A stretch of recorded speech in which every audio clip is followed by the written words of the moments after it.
Hello and welcome to Twilio Signal 2026, coming to you live from San Francisco. My name is Paul Nashawaty, and we're here live from theCUBE to talk about all the exciting things that are happening here in the event. I'm joined by Sam Weston. Sam, how you doing? Doing great, Paul, how are you? Great to have you on. Look, there was a lot going on. The keynote was very exciting. There was a lot of music, a lot of things going on, a lot of flashy lights. It was amazing, but one of the things that I was really excited to talk about was the conversational memory, the orchestration, real-time intelligence platforms, the model agnostic AI with Agent Connect. So much to talk about, lots of press releases going out, but main thing changed year over year from Twilio's last year Signal to this year is the unified approach. What are your thoughts? Absolutely, the unified approach is huge this year, and I love the direction that they're taking this. Last year was a lot about conversational relay, it was a lot about RCS still, and we had some AI voice sprinkled in there, some of the AI was coming through, but this year we're really seeing it all come together, and I think that has a lot to do with getting all of the AI involved. Absolutely. I mean, the AI pieces, obviously we wouldn't be in 2026 if we weren't talking about AI, but the reality of the situation is that carrying the conversation from the omni-channel approach is a necessity. And yes. if Twilio wasn't going in that direction with that unified approach, it would kind of be a fail on their part. What we see in our research, 2025 research, we're seeing 6 to 15 different tools are being used for just looking at different perspectives. 75% of respondents in our 2025 research said that. So what are your initial reactions? You've been following Twilio for many years. You were at last year's event. You were at, we've been to the analyst events. We have the press releases. What are your initial reactions to this change? Since they're no longer being focused on silos, they're focused on this unified approach.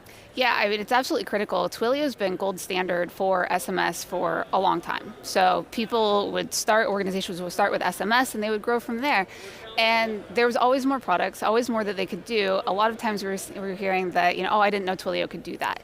And I think that this platform approach is going to eliminate a lot of that and start driving more of that value. I know that early this year we had our 2026 predictions, and in those I said that I think that the biggest impact for AI is going to be ROI in customer experience. And Twilio is perfectly positioned to make that a reality.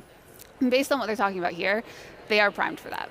Yeah, and we're also seeing this with the rise of AI agents and the actual participants we were seeing in the keynote, the attendees. I mean, there was a lot of people there, and the room was full, standing room only. But you always see, look, in our research, we're seeing 2/3 of enterprise AI leaders, they're experimenting with multi-agent collaboration, right? We're seeing 85% of customers that are interacting with AI agents recently. We're also seeing 68% expect those experiences to be seamless across channels. The keynote was demonstrating this. This was something that last year we were seeing those silos. This year we're seeing that the unified approach. I thought it was really cool to show the car going, having the call and then buying the car, adding the third row seat. It was really, really interesting. Your thoughts? Yeah, the memory that's been added is incredible there. Last year with conversational relay, we were seeing that you could use the omni-channel communications, that if you were having a phone call, you could ask for a text and that would carry over onto the other channels. But this year, with the memory involved, the orchestration involved,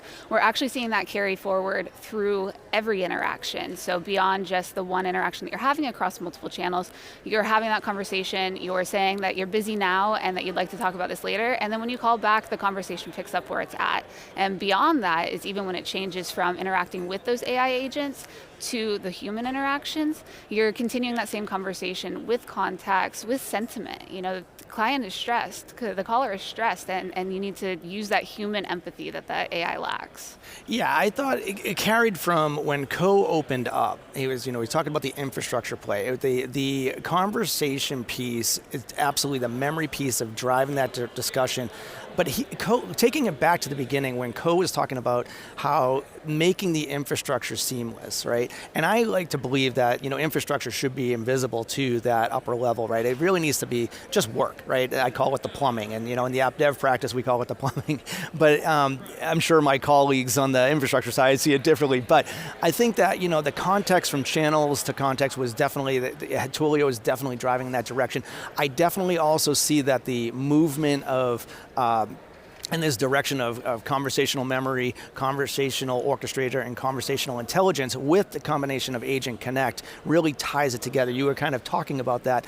I think that kind of, how do they describe it? The nervous system of the customer engagement. Is that what you were seeing as well? Absolutely, and they are doing a great infrastructure play here, right? This is connection to all the carriers, something that you can't just, as they've been saying, you can't just vibe code your way to connection to the carriers. So the infrastructure there is incredibly important, but now that context is part of the infrastructure as well. So those communications are seamless, you're gaining that customer experience, you're gaining that trust with your customers.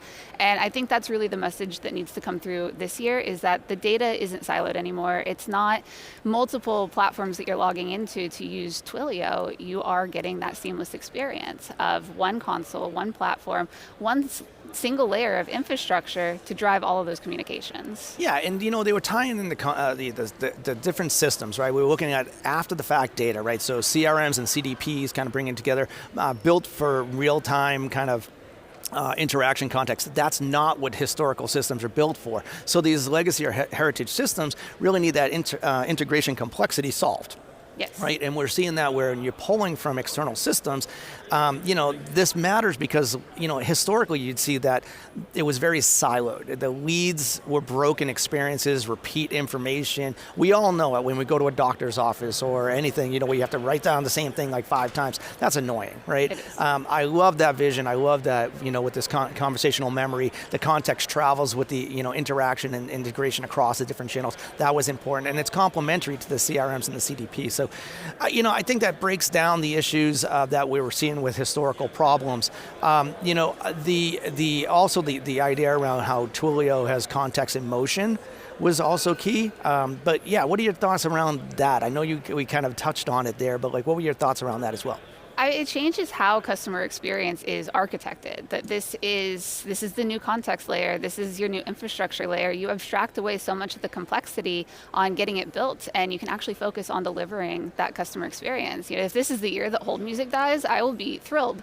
Not having to do hold music, not having to repeat yourself every time that you get transferred. I mean, you call into so many of the banks still, and even 5 conversations later as you're getting transferred around, you're still repeating those same things over and over. And I know we haven't touched on this yet, but the identity that Twilio carries in as well through those conversations, that you don't have to reauthenticate yourself around those conversations because it knows who you are, it knows where you are, and you got to have even more of that seamless experience. Well, hence the demos, right? We were seeing that a call was made a couple of times later after the car was purchased, and then the person was on the road and they got a flat tire, they called up and they retained that information, so that context memory was very important. The routing and escalation in Orchestrator, that was demonstrated very well, and the state management carried through as well. So I think the unified conversational thread is key here, and definitely from a consumer perspective is something that I'm very much interested in as well. I definitely like that. I think that from a visionary kind of perspective, this translates from the AI and the agents being more resolving the problems, but also makes it more autonomous for this information to be shared.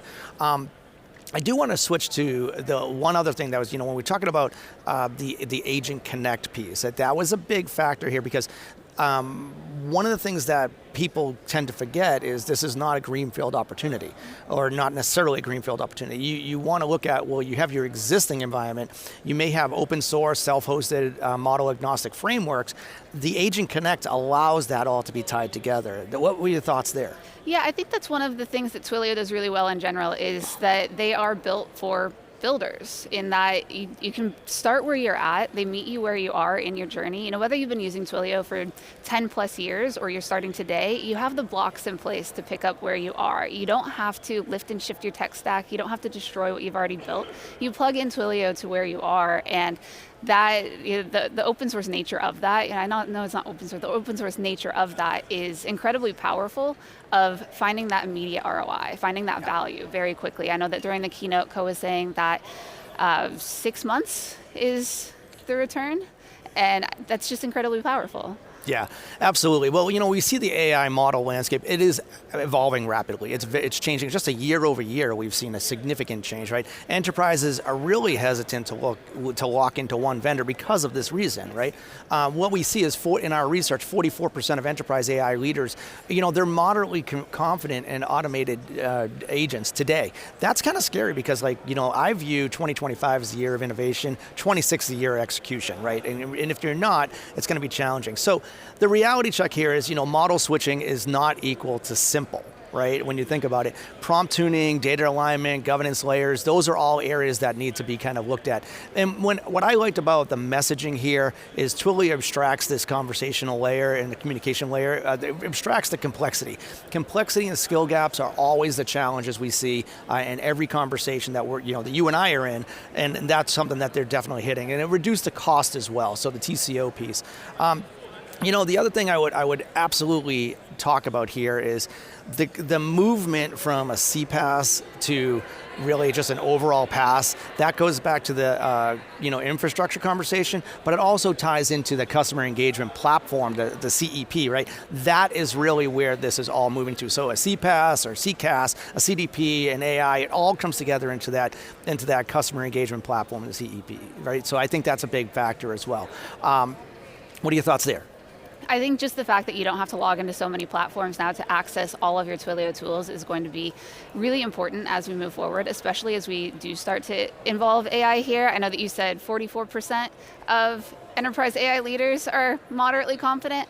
That's significantly less for the end user. They're not necessarily ready to have all of their sensitive information be given to the AI agent. And so through all the different tools that they've presented throughout the keynote, throughout the show so far, you start building that trust, but you can escalate at any time. You can get to that human agent, and that wouldn't be possible without this one platform and moving to this customer experience platform rather than just Twilio in silos. Absolutely, absolutely. Well, I'm definitely looking forward to this event. I'm looking forward to understanding more about the trust infrastructure, identity plus authentication, session management, compliance. Compliance is big, governance and compliance, observability and control, it's big.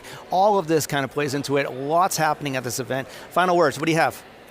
I think stay tuned. There's a lot to come on the identity, there's a lot to come on the compliance, and I know that's where big focus for us has been lately as we get AI more involved is how do we actually regulate it? How can we trust as those enterprise AI leaders that we can put this into production? Yeah, Sam, always a pleasure having you on. This has been great. I mean, I think that, when we look at the remaining part of this show, we're looking at context shifts in the CRMs, the real-time layer. Orchestration is definitely becoming foundational, and AI plus human collaboration really is becoming the new standard. So Sam, thank you for being on. And thank you for watching. Stay tuned for more coming from Twilio Signal 2026. Paul Nashawaty coming to you live from theCUBE, your leading source of tech news.